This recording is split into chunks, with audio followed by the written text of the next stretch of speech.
We've also had the Prime Minister in the last couple of days complaining bitterly about the fact that he's had some scrutiny from the media. It's very disappointing to see a government, when they get a little bit of scrutiny or a little bit of criticism, immediately breaking promises about the ABC. Before the election, the government were very clear that they wouldn't be cutting funding to the ABC, and today we read in the newspapers that they're proposing to cut almost $250 million from the ABC. At what seems to be a very petty tit-for-tat exchange with our national broadcaster. Our national broadcaster has played a very important role in Australia for many decades, including in areas like emergency broadcasting when people are isolated during bushfires and floods, letting people know how to get to safety, including the sort of children's programming that lets parents allow their children to watch TV knowing that they're not going to be bombarded with junk food ads and ads to buy the most recent toys that fall apart after 24 hours of use.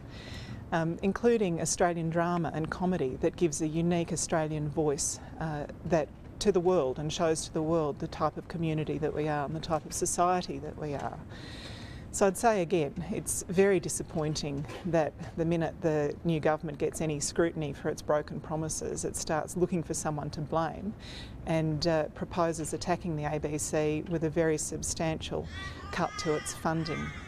Well, I think one of the most important values that Australia has is a free and frank media that is part of holding a democratically elected government to account.